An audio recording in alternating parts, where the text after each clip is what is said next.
Super, merci Nicolas. Bah, écoutez, à ce moment-là, on va commencer. Bonjour à toutes et à tous. Bah, écoutez, aujourd'hui, je suis content parce qu'on va ouvrir officiellement les auditions de la commission Innovation et Silver Economy de la FESP. Et j'avoue que depuis le moment qu'on a lancé ça avec Nicolas, je l'attends un peu avec impatience. Donc pourquoi ces auditions? Juste pour rappel, parce qu'après Marseille, après les assises de la FESP, on s'est posé une vraie question avec Nicolas et Catherine de creuser l'impact de l'intelligence artificielle dans les services à la personne. Résultat, on a eu l'idée d'un livre blanc, et livre blanc pour faire le tri entre les fantasmes techno, les vraies opportunités, les zones de flou. Parce que oui, on parle beaucoup d'IA, ça attire, mais ça fait aussi un peu flipper beaucoup de gens, et c'est assez normal. Alors notre idée, notre méthode, c'est d'interroger plusieurs experts de haut vol, leur poser les mêmes hausses questions et comparer les points de vue. Le but, y voir plus clair ensemble et pouvoir alimenter une réflexion solide pour l'avenir du secteur. Donc les mêmes 11 questions seront posées à tout le monde. Donc après, ceux qui veulent plus répondre à un sujet qu'à un autre sont libres de leur choix. Mais on va partir sur les mêmes 11 questions. Donc aujourd'hui, c'est le top départ. C'est notre premier expert. C'est notre première audition. 11 questions au programme. Merci d'être là. Et un grand merci donc à Victor Noblet, notre cobaye volontaire du jour, et expert, bien sûr, surtout, pour ouvrir le bal et lancer les débats. Donc je vais, Victor, si tu es prêt, te poser la première question et te demander de te présenter. Eh bien oui, avec plaisir. Merci beaucoup, Alain. Bonjour à tous. Moi, je suis ravi d'être avec vous cet après-midi, avec vous et toutes ces IA déjà présentes pour assurer des comptes rendus automatiques. Donc c'est bien, on est en plein dans le sujet. Donc moi, Victor, j'ai 37 ans. Je suis senior manager dans l'équipe conseil santé médico-social au sein d'une entreprise qui s'appelle Forvis Mazars, qui est une entreprise du secteur de l'audit, du commissariat aux comptes dans un premier temps et des métiers du conseil. Moi, j'interviens auprès de l'ensemble des acteurs du champ social, médico-social, ministère, agences de l'État, ARS, conseils départementaux, centres hospitaliers, associations, fondations, organisations représentatives et professionnelles des secteurs sociaux et médico-sociaux sur des sujets métiers, organisationnels, strates, et puis sur tous les sujets liés à la transformation numérique, déploiement d'outils, pardon, de projets numériques, des sujets data et de plus en plus des sujets liés aux usages de l'intelligence artificielle. Ah bah écoute, Voilà pour les présentations. on est donc en plein dedans. Donc je vais commencer. On a orienté en plusieurs thèmes, 5 thèmes, et je propose donc de commencer sur le premier thème qui est l'impact social. Et avec Oui. la première question, donc, comment perçois-tu l'intégration de l'IA de façon spécifique dans les métiers du service à la personne? Et Mm, pour toi, quels en seraient les bénéfices sociaux les plus marquants? mm. Je pense qu'aujourd'hui, l'intelligence. Alors, en effet, il y a un peu de fantasme, on peut projeter pas mal de choses sur le sujet de l'intelligence artificielle, mais on perçoit quand même que le développement de l'IA peut jouer, de mon point de vue, un rôle dans le maintien à domicile des personnes âgées, des personnes en situation de perte d'autonomie, de dépendance. Et donc répondre quand même à plusieurs défis sociaux. On est quand même toujours dans une phase, une projection d'évolution démographique avec une augmentation forte d'ici 2030-2050 des besoins des personnes en situation de vieillissement et de perte d'autonomie, un renforcement du virage domiciliaire et volonté des personnes de rester le plus longtemps possible à domicile. Et puis peut-être, et j'espère qu'on pourra aussi en échanger, difficulté parfois d'attractivité, de recrutement pour les métiers du service à la personne. Pour moi, l'IA peut apporter des bénéfices sociaux dans les métiers du service à la personne au sens large. Euh, et je coupe parce que j'ai une conversation qui fait que sonner. et je serai un peu plus tranquille. Hop, désolé pour les petits bruits parasites. Hop. Pas de souci. Donc sur les métiers du service à la personne, le premier, en tout cas la première projection qu'on peut faire et la première amélioration sociale, c'est un meilleur accompagnement des personnes à domicile, un meilleur service délivré, via, de mon point de vue, une meilleure identification des besoins, voire une meilleure analyse, ou en tout cas une analyse facilitée des situations et des besoins des personnes sur la base de données, on va dire, antérieures. On a de plus en plus, on a quand même une numérisation du secteur du service, des services à la personne et du maintien à domicile avec le développement des dossiers usagers informatisés. Le développement aussi du DMP, même si on voit que quand même les usages sont encore modérés à ce stade. Donc pour moi, l'amélioration dans la prestation à domicile, dans le service à la personne, il peut être dans la meilleure identification des besoins, des situations à risque aussi, sur la base de l'analyse des éléments antérieurement tracés et des données déjà disponibles.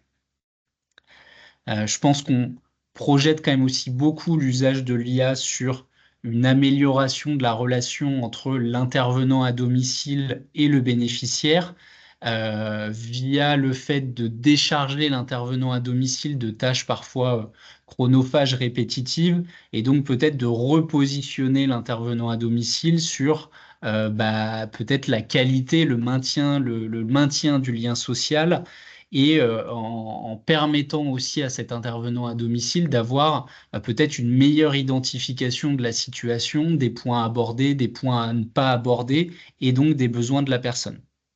Donc voilà, j'identifie, ou en tout cas, ça doit être peut-être un des objectifs du développement de l'usage de l'IA dans le secteur, c'est l'amélioration du service rendu, c'est l'amélioration de la relation intervenant-bénéficiaire, et puis aussi l'amélioration de la relation entre l'intervenant, les familles aidants, les autres intervenants autour de la personne, qui peuvent être structures de soins, infirmiers à domicile, SIAD, autres intervenants type médecin, via une meilleure circulation de l'information et donc une meilleure coordination. Et je Donc, reviendrai sur ce point ensuite. d'accord. Donc, si je comprends bien, c'est l'usage de toutes les données que nous avons déjà sur le domicile, sur la personne, voire l'enrichissement de ces données avec les données que nous avons, que nous pouvons capturer ou que d'autres peuvent nous apporter, si je comprends bien, qui Oui, tout peuvent à nous fait. permettre de mieux identifier un besoin ou suivre une évolution d'un besoin qu'on n'aurait peut-être pas vu à l'œil humain. Exactement. Ouais, D'accord. exactement. Et, Euh, et tu l'as un peu, t'as un peu abordé, mais ça, et j'ai l'impression que ta réponse c'est oui. Donc je comprends que ça va plutôt renforcer le lien humain plutôt que le diminuer parce qu'on va passer du temps de qualité et que surtout qu'il va être mieux ciblé. Moi, je l'appréhende comme ça. Maintenant, c'est à la fois l'amélioration visée et en même temps le risque associé au développement de l'IA dans les services, dans les métiers du service à la personne. Je trouve on est en effet face à ce double challenge. Est-ce qu'on est sur un développement de l'IA pour justement renforcer le lien, renforcer la prestation rendue? Et en effet, on a quand même ce risque malgré tout que on ait un usage ou un développement de l'IA qui vienne peut-être réduire ou atténuer la qualité du lien, ou peut-être le nombre d'interventions et de temps passé à domicile. Mais en effet, on pourra revenir un petit peu sur ce point. Ouais. Ah, je reviens sur ce point Oh, du on peut renforcement l'aborder maintenant. Ouais. du lien humain tout de suite parce que Mm, une des craintes qui avait été évoquée à Marseille notamment, c'était, je vais prendre le cas de la téléassistance, ça avait été mm, évoqué, c'était de remplacer l'humain qui répond au téléphone ou qui dialogue par une machine. Ça a été de remplacer la personne qui va à domicile par un robot.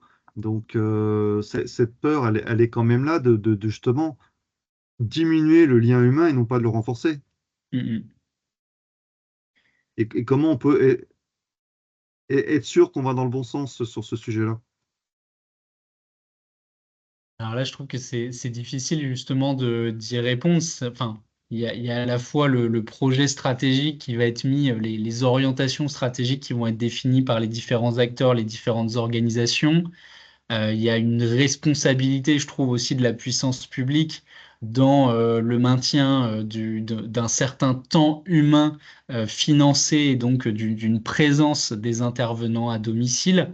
Mais c'est vrai que on est quand même dans un secteur de l'aide à domicile, des services à la personne, où on fait face à parfois un déficit d'attractivité, de fidélisation des professionnels. On voit quand même l'augmentation croissante des besoins en termes de maintien à domicile et en parallèle une attractivité qui décroît. Donc c'est difficile de se dire que surtout au vu de l'évolution des politiques publiques actuelles, de se dire que demain, on va avoir plus de temps humain financé, du temps humain davantage financé et donc mieux rémunéré pour les professionnels et donc davantage d'attractivité. On prend quand même le chemin d'une augmentation des besoins et d'un maintien des ressources humaines disponibles sur les métiers du service à la personne, voire d'une légère diminution. Donc moi, j'ai quand même un peu le sentiment que la baisse du temps humain présent à domicile, elle va se mettre en œuvre un peu inexorablement par ce déséquilibre entre la hausse des besoins et la baisse des ressources humaines pouvant être mobilisées. Donc, si je comprends bien ce que tu dis sur ce côté renforcer ou non le lien humain, il est possible qu'avec certaines personnes, finalement, parce qu'elles ont un besoin qui peut être plus automatisé, il y aura moins de lien humain, et que pour d'autres qui ont un besoin plus fort, il y en aura plus, ou de meilleure qualité. Alors, moi, je l'imagine un petit peu comme ça. C'est peut-être aussi imaginer, parce que au-delà de l'usage de l'IA, c'est en effet, c'est la transfo organisationnelle et des pratiques qui va devoir se mettre en œuvre en parallèle.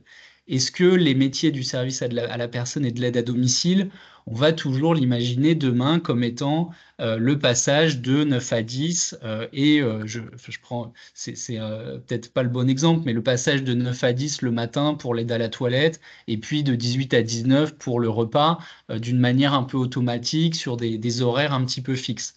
Ou est-ce qu'à l'inverse, on va aller demain vers en effet du passage des interventions plus à la carte et plus en lien avec de l'analyse de données disponibles sur l'évolution du bien-être de la personne, l'évolution de l'état de santé, une dégradation de certaines compétences ou du niveau d'autonomie. Donc, moi, j'imagine un peu l'évolution du métier et du secteur comme quelque chose de plus à la carte et de plus individualisé, et peut-être de se dire que demain, on aura peut-être moins de temps humain au total au sein du domicile et auprès de la personne, mais qu'on aura peut-être des interventions à des meilleurs moments, plus ciblées, plus qualitatives, et qui peuvent finalement peut-être davantage répondre aux besoins et apporter un service en fait plus qualitatif. Je ne suis pas totalement convaincu que la qualité du service rendu sur les prestations de service à la personne et de maintien à domicile, elle soit uniquement liée au nombre d'heures réalisées et au temps passé à domicile. Alors, je vais prendre un exemple sur ce sujet du Mm, lien humain et de la qualité de service. Je vois dans la technologie, on passe du cuivre à la fibre. mm. Alors, la fibre, ça permet de faire beaucoup plus de choses, effectivement, et beaucoup plus de choses à distance, notamment, mais c'est quand même beaucoup moins fiable que le cuivre. Est-ce qu'on n'est pas dans le même risque, en fait, que tu évoques? Mm. Ouais, alors certainement, ouais, ouais, certainement. On- ouais, ouais, certainement. On est en effet sur peut-être à l'aube d'une transformation du modèle, et on aura certainement, entre guillemets, des loupés ou des choses à corriger ou des effets indésirables négatifs. Mais je dirais qu'il accompagne un peu toute transformation sociétale, industrielle, technologique. Mais en effet, c'est le risque, c'est que cette approche à la carte, c'est que cette confiance aussi qu'on va attribuer à de l'analyse de données, à des éléments prédictifs, à des, je dirais aussi un peu des synthèses élaborées par l'intelligence artificielle, eh bien, vont rester, enfin, ne seront pas infaillibles comme aujourd'hui l'œil humain, l'analyse humaine, les transmissions que peuvent faire les intervenants à domicile, la coordination avec les différents acteurs du parcours ne sont pas non plus infaillibles. Mais c'est en effet un risque enfin, voilà, dont il faudra tenir compte dans le développement de l'IA à domicile. D'accord. Si j'avance un peu, Ouais, bien sûr. euh, quelle opportunité concrète euh, tu pourrais proposer ou imaginer euh, pour répondre justement aux besoins croissants de cette population qui vieillit et qui peut être pour certains en dépendance. Mm. Bah, sur les opportunités offertes par l'IA, je pense que pour moi, on pourrait imaginer sur la base d'analyse régulière et quotidienne de différents types de données, différents marqueurs, c'est d'avoir des recommandations personnalisées aussi à destination des intervenants à domicile. Et donc que l'intervenant à domicile, finalement, juste avant d'aller réaliser son intervention, il est peut-être des recommandations sur, bah là, il y a un enjeu de proposer une sortie, de favoriser peut-être la préparation d'un temps de repas, parce qu'on a pu constater que lors des précédents jours, la personne était peu sortie ou avait eu peu d'interactions sociales. Donc, c'est peut-être des recommandations personnalisées pour les intervenants. C'est peut-être aussi euh, euh, éviter un peu la relation case à cocher. Est-ce que vous avez bien pris votre traitement? Mhm. Est-ce que vous avez bien pris votre repas la veille? Et aller plutôt sur une relation qualitative. Voilà, j'ai vu, enfin, je le sais qu'il s'est passé ça, que vous avez eu tel rendez-vous chez le médecin, qu'il y a eu un changement de traitement. Bon, bah, où vous en êtes? Est-ce que vous avez senti une évolution dans votre situation? Voilà, aller vraiment sur une aide à l'intervenant à domicile pour gagner en qualité et en précision dans l'accompagnement proposé. D'accord, donc c'est en fait un plan d'action personnalisé qui serait Mm. préparé en support aux interventions à domicile, En si je amont des comprends, interventions. Ouais, tout à fait. si je comprends l'idée. Ouais. Et est-ce que tu veux rajouter quelque chose sur l'impact social? Je regarde ce que j'avais pu noter en autre impact. Je pense qu'on peut aussi imaginer, il y a quand même toujours ce lien, je trouve, sur le maintien à domicile, qui est la bonne relation avec les familles et les aidants. Je trouve dans le secteur, c'est parfois plus compliqué de gérer les familles, entre guillemets, que de maintenir la bonne relation avec le bénéficiaire, la personne accompagnée. Et donc, on pourrait aussi imaginer que l'intelligence artificielle produise des synthèses de chaque passage, de chaque visite à domicile, qu'elles soient automatiquement ou non envoyées aux familles avec l'accord du bénéficiaire, avec des enjeux aussi, bien sûr, éthiques et autour des données personnelles, mais que ces synthèses, elles puissent être envoyées automatiquement avec les infos clés vers la famille, vers les aidants, pour bah, faciliter la coordination, les échanges, renforcer leur confiance, que ces synthèses, elles puissent être aussi envoyées aux médecins en cas de besoin sur voilà, ce qui a été fait, sur les actions réalisées au cours de la journée, sur le maintien de l'état de santé et du bien-être de la personne. D'accord. Enfin, tu nous automatises le fameux carnet de liaison, si je... Ouais, je pense que le cahier de liaison, alors déjà le cahier de liaison, est-ce qu'il est aujourd'hui satisfaisant, toujours bien utilisé, toujours bien consulté? C'est bon, j'ai des doutes. Peut-être que parfois ça marche bien, mais j'ai quand même plutôt l'impression que parfois c'est compliqué à gérer pour les intervenants à domicile. Voilà, typiquement le carnet de liaison, pour moi, il a vocation à disparaître et à gagner en précision et le fait d'envoyer les infos au bon moment aux bons interlocuteurs. Et on sait que les intervenants à domicile, c'est pas non plus, je pense, le côté de leur métier qu'elles préfèrent. La relation à l'écrit peut parfois être compliquée.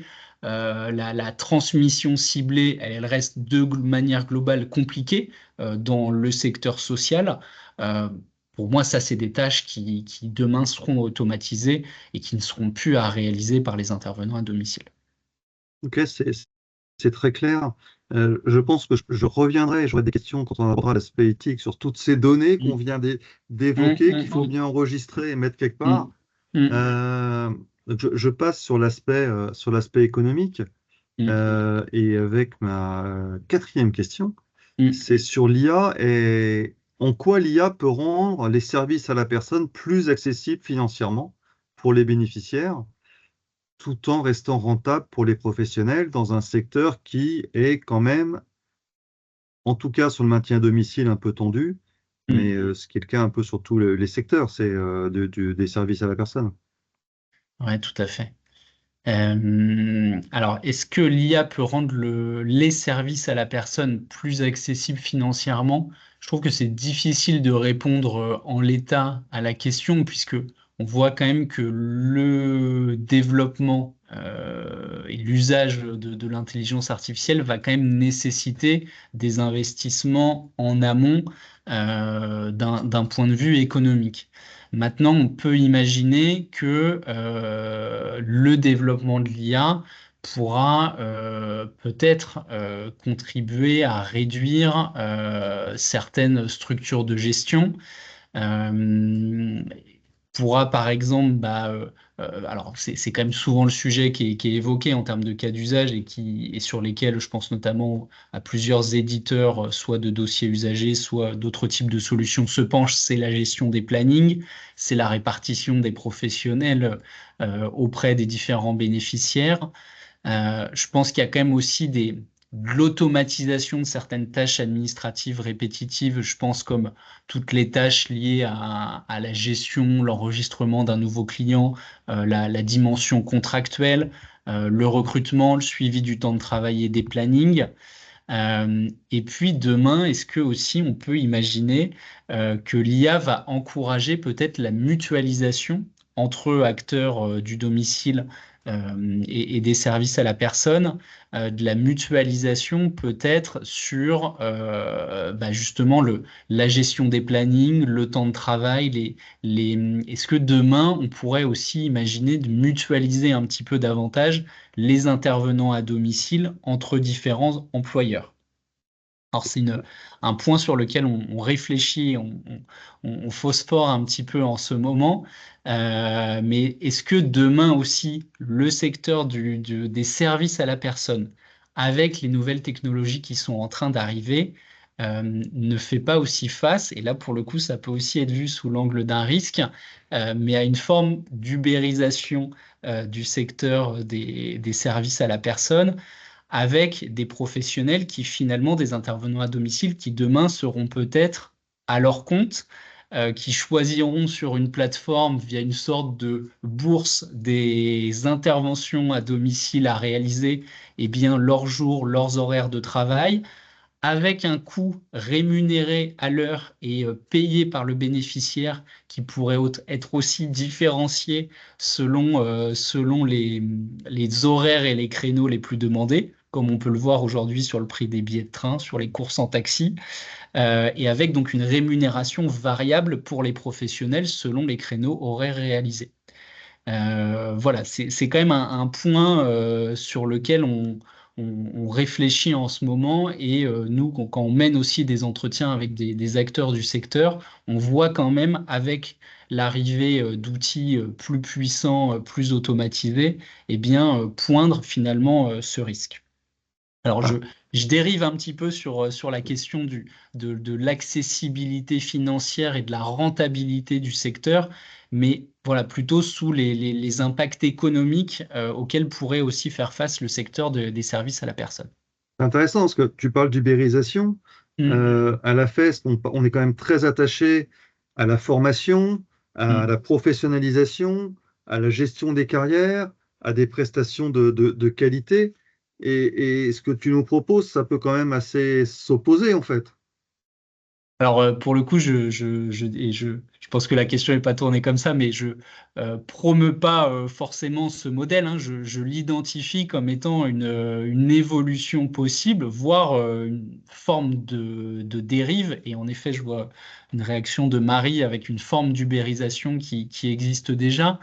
Mais je trouve qu'au-delà de l'ubérisation, et là je ne parle pas que de la FESP, que des adhérents de la FESP que je ne connais pas particulièrement, mais on voit quand même cet enjeu de rapprochement, de mutualisation, de concentration au sein du secteur, qui sera aussi davantage permise les outils liés à l'intelligence artificielle pour demain faire face à ces risques. Voilà.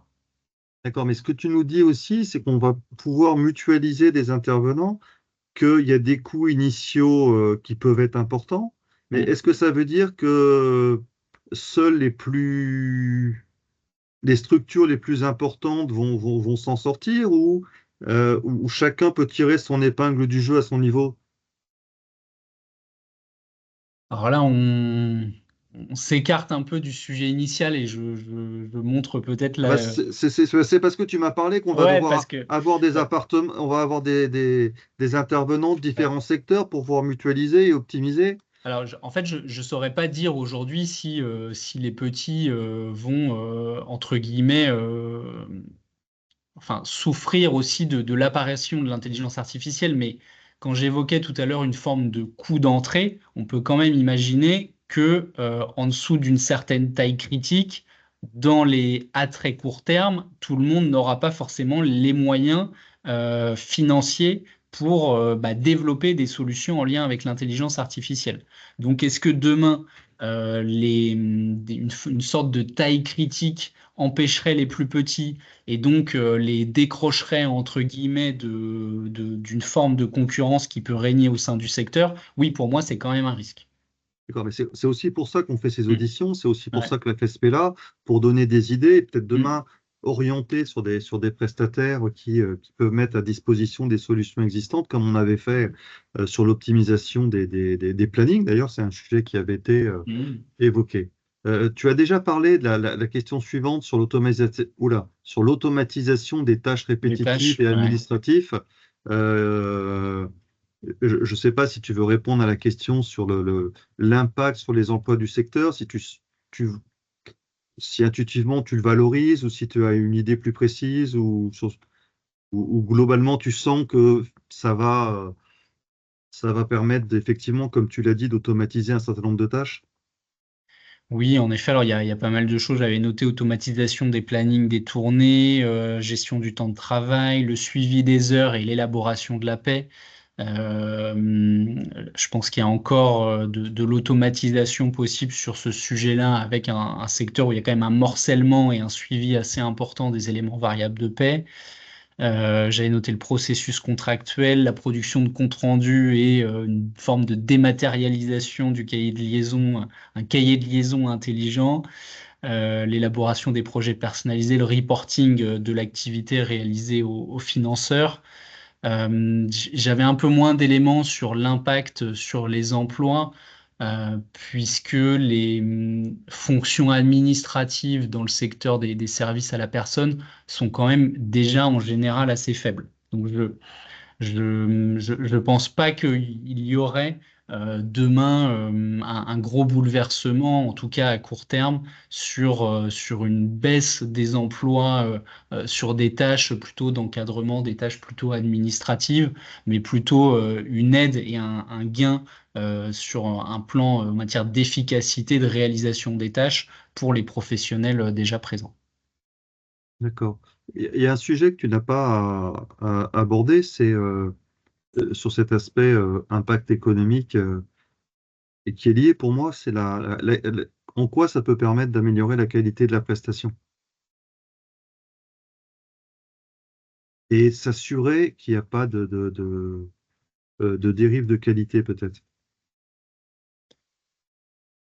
Comment euh, Par exemple, ouais, je prends un exemple dans les centres d'appel, il y a oui. beaucoup d'enregistrements des conversations qui Oui, permet de voir d'objectiver, ouais, bien sûr. exactement. Et de voir si les discours sont tenus. On peut parler de Mhm. maltraitance. Ouais, On tout à peut fait. parler d'éviter de détecter plus facilement des situations. Je sais pas, tu l'as un peu évoqué, mais tu l'as pas vraiment évoqué sur le niveau de qualité de la prestation. Juste si tu avais un avis là-dessus.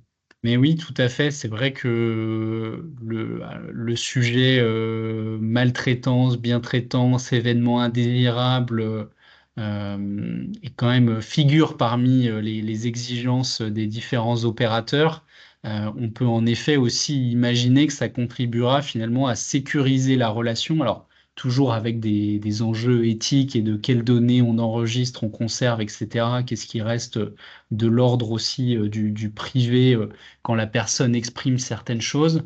Mais en effet, on peut imaginer d'une part une sécurisation de la relation et de l'intervention à domicile, et puis une détection de certains signaux faibles dans peut-être des postures professionnelles inadaptées ou en tout cas qui pourraient être voilà, questionnables.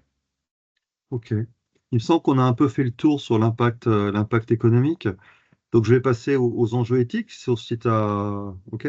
Alors, j'ai bien noté, hein. Donc, on enregistre plein de données. On sait un peu tout sur tout. Bah, voilà. Donc, comment on garantit que tout ça, que cette utilisation, toutes ces données, alors le carnet de liaison qu'on envoie à la famille, les plans d'action qui sont faits automatiquement, euh, tout ça, ça respecte la dignité et la vie privée des personnes. Bah c'est ouais, ouais, c'est en effet l'enjeu d'avoir des garde-fous pour éviter une forme de discrimination, de biais dans les algorithmes. Pour moi, il y a différents enjeux. Il y a peut-être d'une part un cadre éthique national, une stratégie IA santé sociale qui doit venir repréciser un cadre et des modalités d'usage et de conservation des données personnelles. Euh, il, il y aura pardon, des enjeux de formation aussi des professionnels. Et c'est là où on voit, et peut-être qu'on l'a pas abordé, mais en effet, sur l'évolution des métiers, on voit qu'on aura peut-être aussi, on a aujourd'hui des exigences d'avoir des DPD, DPO. Est-ce que ce sera un élargissement de leur mission? Mais en tout cas, il y aura des nouveaux métiers en lien avec le bon usage et la bonne destination des outils liés à l'intelligence artificielle, avec, je pense, une logique, une certaine forme de contrôle interne. On a aujourd'hui, alors, plutôt dans les plus grosses entreprises, mais des équipes contrôle interne, audit interne, qui viennent auditer les organisations et les pratiques sur tout un tas de sujets et pas que financiers. Mais demain, on aura peut-être aussi une forme de métier d'audit interne des données conservées en lien avec l'IA et de la manière dont l'IA interprète, analyse et retranscrit certaines choses en lien avec les données conservées et analysées. D'accord, donc on crée des nouveaux métiers, Mm. euh, on forme les personnes à ces enjeux. C'est les mesures que tu mettrais en œuvre pour limiter ces risques. Oui, pour moi, on aura quand même des nouveaux métiers liés voilà, au suivi, au maintien en condition, à l'évaluation régulière des données collectées, des données analysées et de la manière dont elles sont analysées, avec des formes d'audit interne à mener si justement demain on développe une forme de cahier de liaison intelligent. Je pense qu'il y aura enfin, il y aura nécessairement le besoin d'aller questionner ce qui est produit par l'intelligence artificielle, d'aller voir si justement le contenu produit est adapté, ne sort pas d'un cadre qui aura été posé en amont. Et comment je peux, moi, structure de service à la personne, m'assurer de tout ça, parce que quelque part, je prends des outils du marché, Mm, je suis pas expert, je fais confiance à des spécialistes. Euh, Comment je me débrouille dans tout ça pour garantir, pour me prémunir de ces risques et garantir cette éthique, parce qu'in fine, je suis un peu incapable d'aller vérifier où vont mm, les mm. données et comment je fais ça en fait? Peut-être qu'il faut Oui, t'appeler, hein, moi je sais pas. je ferai ma pub à la fin, non, je plaisante. Je pense qu'aujourd'hui, en tout cas, quand on se lance dans un projet autour de l'intelligence artificielle, en général, on est plutôt aujourd'hui, en tout cas au sein du secteur, dans une phase de feuille de route stratégique. On n'a pas forcément l'enjeu, l'envie de faire de l'IA parce que c'est à la mode ou de l'IA pour l'IA, mais de réfléchir à quels vont être nos usages, aussi bien dans l'amélioration de notre organisation et puis dans l'amélioration des pratiques sur le terrain, de la qualité des services et prestations rendues. Et donc, dans le cadre de ces feuilles de route, il y a du travail sur les cas d'usage et il y a un travail quand même assez conséquent sur le sujet justement de l'éthique, des garde-fous, des limites et des mesures de protection à déployer. Il y a des sujets autour de la réflexion sur les infrastructures IT existantes, puisque si on n'a pas les infrastructures suffisamment solides, adaptées, sécurisées pour venir conserver de la donnée, pour justifier que les données conservées sont sur des serveurs suffisamment sécurisés par l'organisation qui les conserve, on est très rapidement dans des zones de risque assez importantes. Donc avant le déploiement, on a voilà, une réflexion quand même assez importante sur les cas d'usage et sur chacun des cas d'usage, sur les sujets éthiques, sur les sujets des infrastructures et de l'architecture informatique à disposition. D'accord.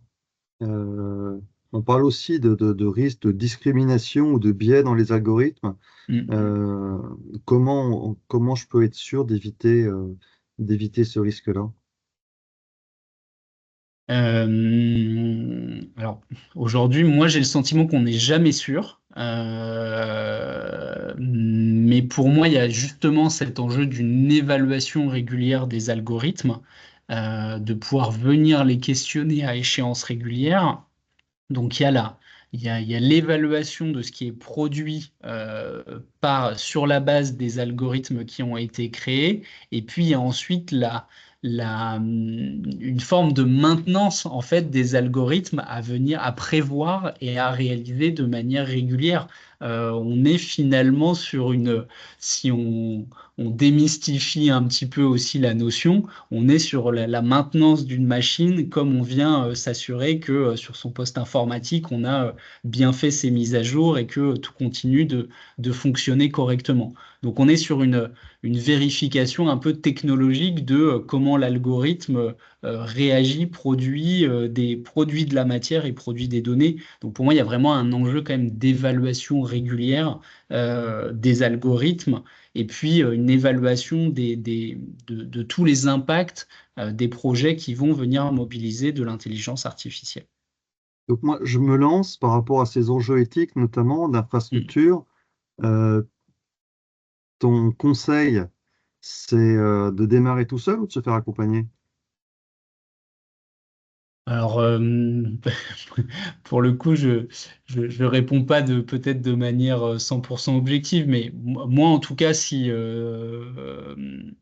j'étais entrepreneur ou si j'avais voilà, mon entreprise, oui, je me lancerais pas seul sur le sujet aujourd'hui. Je me ferais accompagner d'une part parce qu'il y a il y a une multitude de sujets à traiter et donc il y a une dimension un peu programme, projet à mettre en œuvre.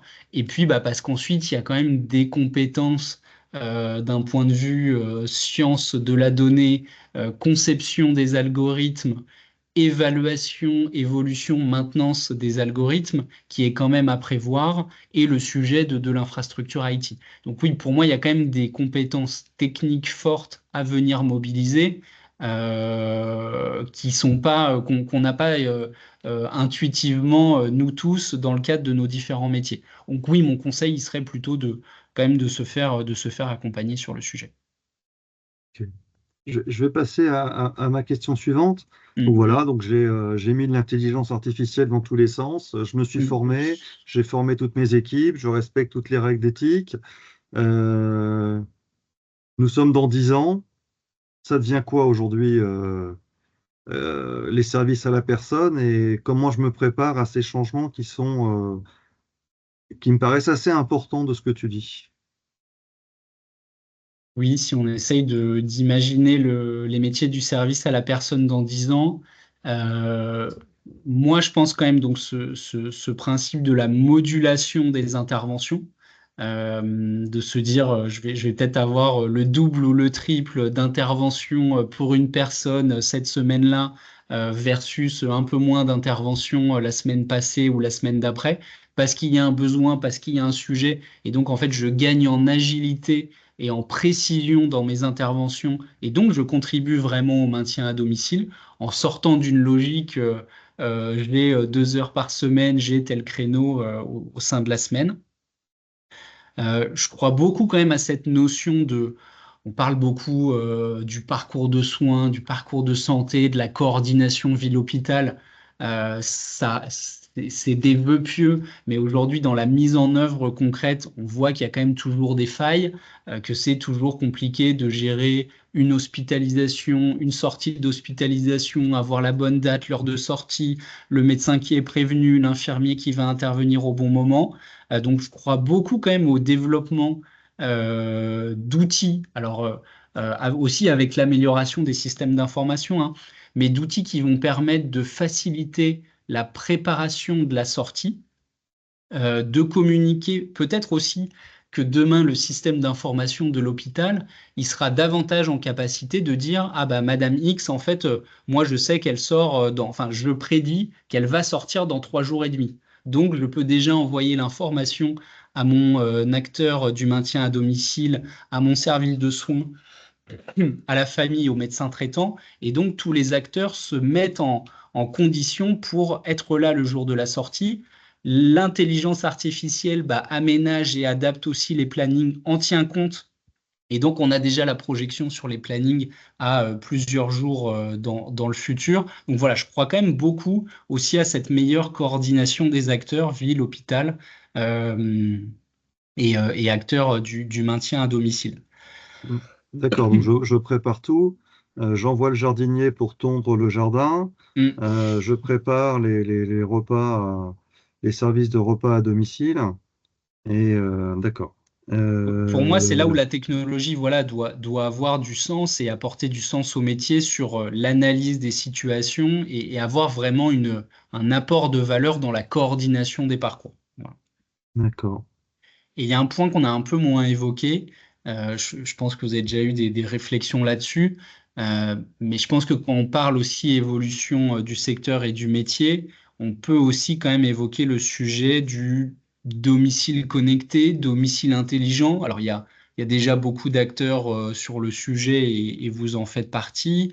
Il y a peut-être aussi beaucoup de promesses de la part des acteurs de ce secteur-là, mais on peut aussi imaginer que demain, le domicile sera davantage connecté. On est quand même tous de 15 à 75 ans à avoir aujourd'hui un smartphone qu'on utilise de manière intensive. On est tous friands d'applications en tout genre. Est-ce que demain, via notre smartphone, via le domicile, et plus que sur un domicile qui serait intégralement connecté, mais peut-être est-ce que demain, via notre smartphone, on aura aussi des données sur les repas qui ont été pris la veille, sur l'équilibre du repas, sur est-ce qu'on a bien pris nos médicaments, sur quel a été le temps de sommeil. Et donc ça, c'est aussi des données qui pourront demain, enfin, ça doit être un des objectifs, mais qui pourront être mieux utilisés et mieux valorisés, même si on aura aussi des enjeux à nouveau éthiques et de sécurisation de la conservation de ces données. Tu as stocké beaucoup de données si je t'écoute.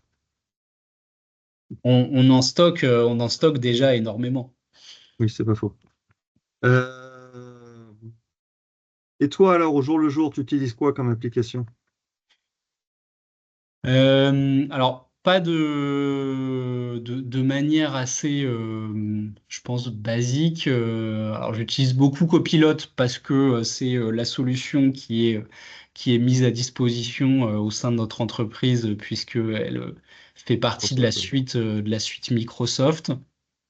Donc, c'est vrai que je l'utilise quand même assez régulièrement. Pour faire quoi? Euh, alors, je l'utilise souvent dans des. En fait, j'ai pris l'habitude de l'utiliser dans des situations où je suis parfois un peu désarçonné, où parfois on reçoit un mail, on ne sait pas quelle réponse apporter, puis on se dit, oh, j'y répondrai. Enfin, moi, j'ai un peu cette tendance où je me dis, oh là là, cette question, alors là, je ne sais pas quoi répondre, je le traiterai plus tard. Puis quand on y revient, moi, j'y passe 10, 15, 20 minutes en me disant, j'essaye un début de mail et puis j'y arrive pas. Donc, quand j'ai ce genre un peu de blocage, j'utilise notamment Copilot pour avoir des propositions de réponses. Et en fait, je gagne du temps parce que je me dis, bah oui, c'est au final globalement ce que j'aurais écrit, mais peut-être en me prenant la tête pendant une demi-heure ou trois quarts d'heure. Donc voilà, je l'utilise sur des situations un peu inhabituelles ou des situations inconfortables pour moi. D'accord, donc tu Euh, l'utilises pour répondre à tes mails difficiles, ouais, mais in pour fine, répondre. tous tes mails pourraient être répondus en automatique. Tu aurais peut-être besoin que de valider de ci, de là.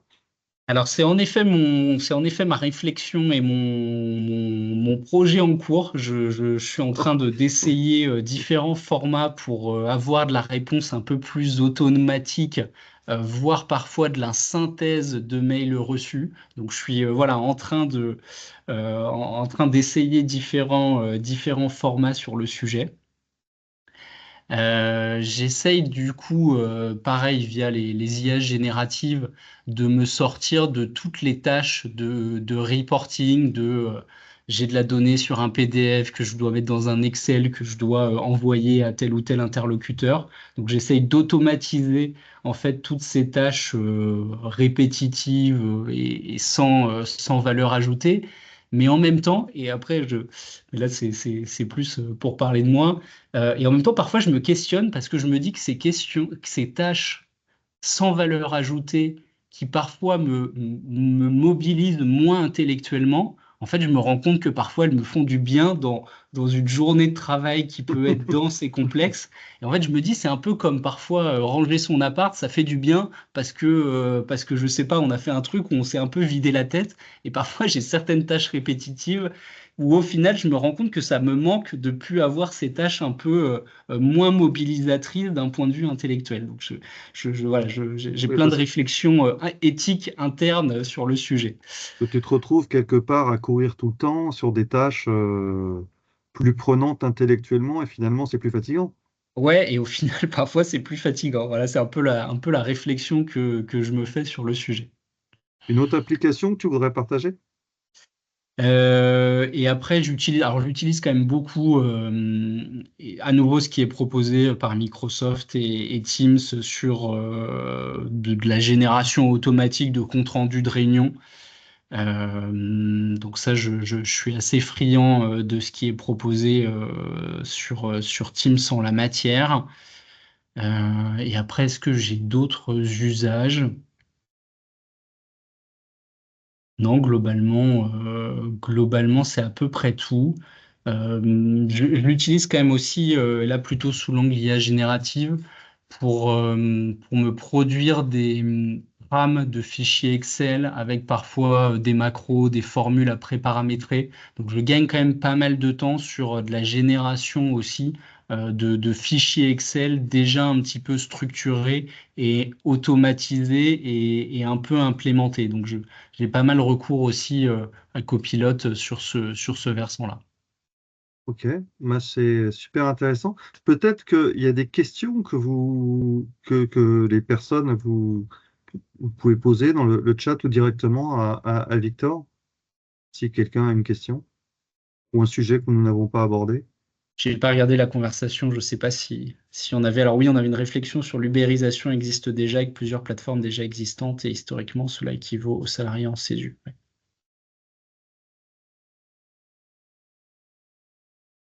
Moi, j'ai fait exprès de laisser un peu de temps pour des questions. Oui, bonjour, Christophe Rouchel. Une question. Quelle est la place des agents d'intelligence artificielle? Comment les implémenter dans son CRM? Donc j'ai bien compris qu'il y avait une question éthique, mais quelles sont les questions légales? C'est-à-dire que concernant l'utilisation des données et la sauvegarde des données, quand on utilise des outils américains, copilotes, etc., on sait très bien que ça part à l'étranger, Mhm. même avec les nouvelles normes européennes. Mhm. Et avec l'administration américaine d'aujourd'hui, de toute façon, je pense qu'il pas grand-chose qui les arrêterait.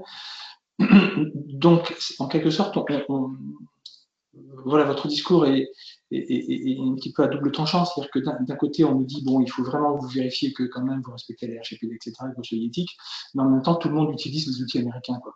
Vous voyez, donc c'est un peu frustrant. Et donc, en termes opérationnels, parce qu'en fait, en tout cas, moi, c'est ça dont j'ai besoin aujourd'hui, en termes opérationnels, j'ai 25 ans d'historique d'activité. Je pense que je vais pouvoir basculer sur l'IA pour automatiser des tâches de manière massive, de manière intelligente. Sur mon secteur d'activité, parce qu'en plus c'est restreint, donc en plus je pense qu'il ne racontera pas trop de conneries. Donc en définitive, voilà, parce qu'en plus il est possible de diriger l'IA vers des sources fiables, hein, donc on peut demander à l'IA de se limiter dans les sources générales et vraiment d'aller vers des sources fiables. Donc, voilà, on en a. En termes opérationnels, comment fait-on pour mettre des agents d'intelligence artificielle qui répondent à des tâches soit répétitives comme ce que vous avez indiqué, soit des tâches qui n'existent pas alors, mais que l'IA pourrait faire en apportant de la valeur ajoutée. Voilà, merci.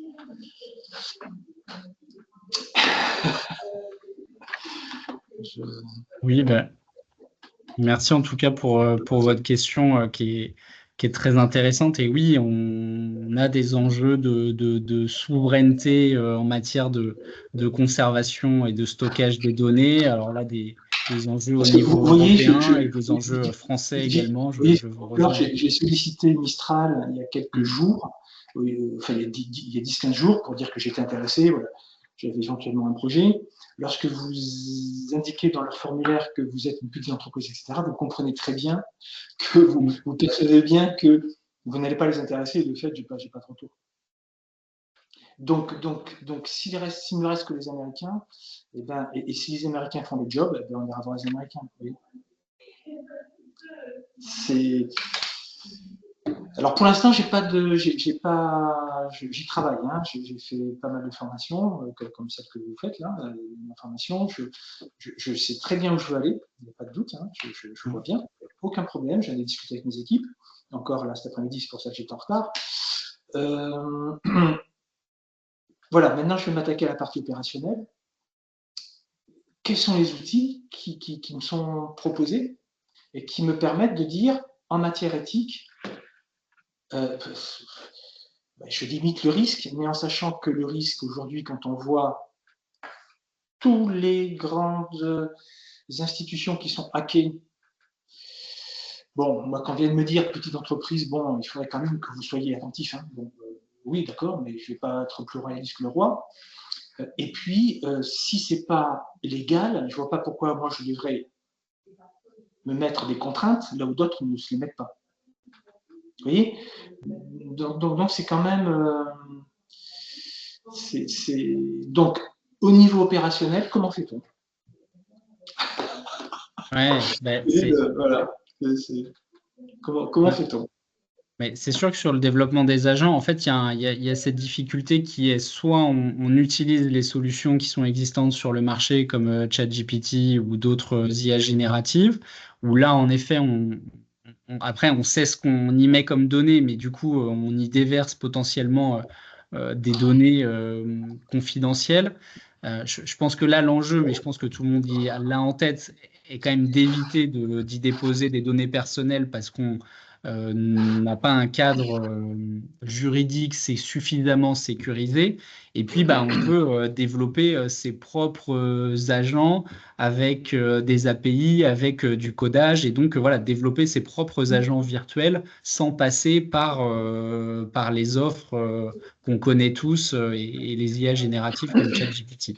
Oui, si mais je puis me permettre, c'est donné... possible de télécharger sa propre version et d'utiliser sa version locale. Alors, c'était la question que j'allais poser. Voilà. Est-ce qu'on est obligé de passer par les IA génératives que l'on connaît, Où y a-t-il la possibilité est-ce qu'il y a des IA en libre de droit, en quelque sorte, hein,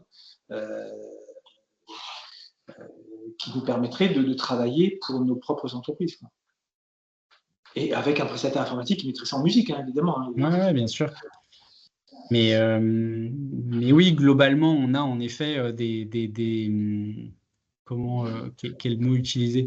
Mais on a en effet des trames d'agents qui peuvent être téléchargés, paramétrés et codés d'une certaine manière.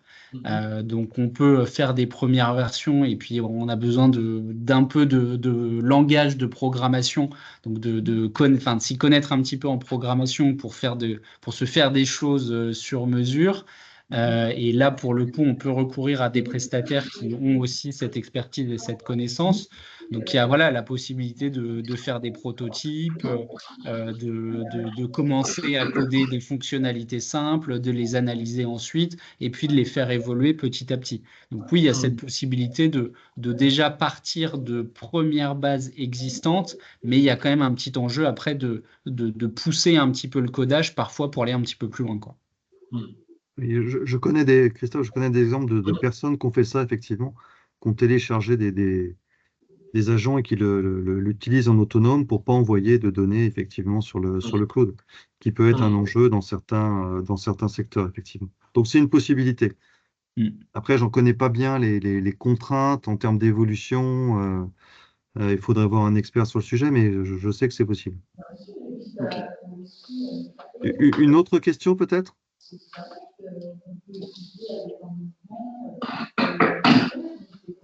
Christophe, je crois que c'est chez vous. Voilà, merci. Non, non. Oui, c'est ça. Une autre question?